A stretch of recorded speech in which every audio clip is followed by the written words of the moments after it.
बच्चों, let's read this question. The question says activation energy of a chemical reaction can be determined by option A evaluating rate constant at standard temperature, option B evaluating velocities of reaction at two different temperatures, option C evaluating rate constant at two different temperatures, option D changing concentration of reactants. Right? Key concept for this question is Arrhenius equation.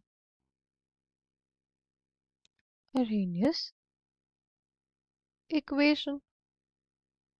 टिक क्या होता है? It is k is equal to a into e की power minus E a by R T. Right, k हमारे पास क्या है? Rate constant है.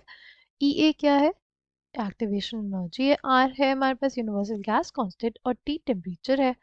ठीक, अगर अगर हमें कैलकुलेट करनी है एक्टिवेशन एनर्जी तो क्या करना होगा? देखो, अगर हम लोग दो डिफरेंट टेम्परेचर्स पे अगर हम लोग दो डिफरेंट टेम्परेचर्स पे रेट कांस्टेंट को कैलकुलेट करें, क्या आ जाएगा हमारे पास? k1 is equal to A e की power minus E a by R T one.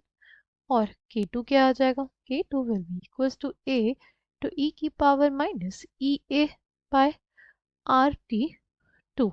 ठीक, दोनों में हम लोग क्या ले लें? लॉग. तो क्या आ जाएगा? ln k1 ln k1 is equal to ln a minus E a by R T one.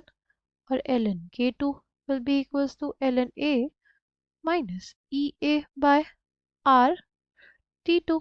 इसको इक्वेशन 1 बोलेंगे, इसको इक्वेशन 2 बोलेंगे.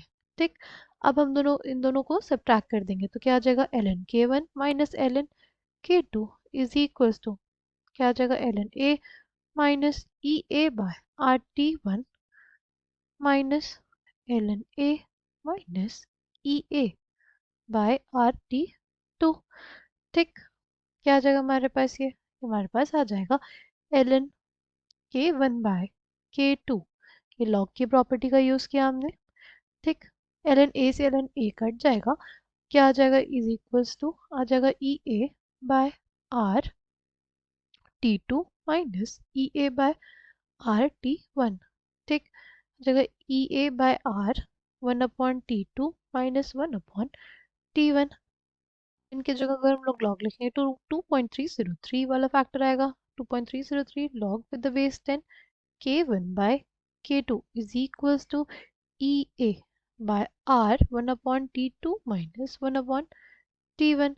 ठीक, log with the base 10 k1 by k2 is equals to E a by 2.303 into R one upon T two minus one upon T one.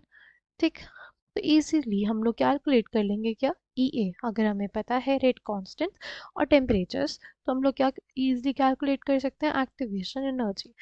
Concentration of reactants को change करके हम लोग activation energy calculate कर पाएंगे? तो ऐसा नहीं हो सकता. ठीक है, हमारे पास है evaluating rate constant at two different temperature. ये भी हमारे पास करेक्ट है. ठीक है, इवैल्यूएटिंग वेलोसिटीज ऑफ रिएक्शन यानी rate of reaction at two different temperature अगर हम लोग कैलकुलेट कर ले तो हम लोग कैलकुलेट कर पाएंगे एक्टिवेशन एनर्जी. राइट, ऐसा भी नहीं है क्योंकि हमें अगर रेट कांस्टेंट पता है तो ही हो पाएगा ये चीज़. ठीक है, बिना रेट कांस्टेंट के सिर्फ रेट ऑफ रिएक्शन की हेल्प से हम लोग नहीं कैलकुलेट कर पाएंगे. हमें रेट ऑफ रिएक्शन अगर पता है, राइट, हमें रेट ऑफ रिएक्शन अगर पता है तो हमें कंसंट्रेशन ऑफ रिएक्टेंट्स भी पता होने चाहिए ताकि हम लोग रेट कांस्टेंट निकाल सकें.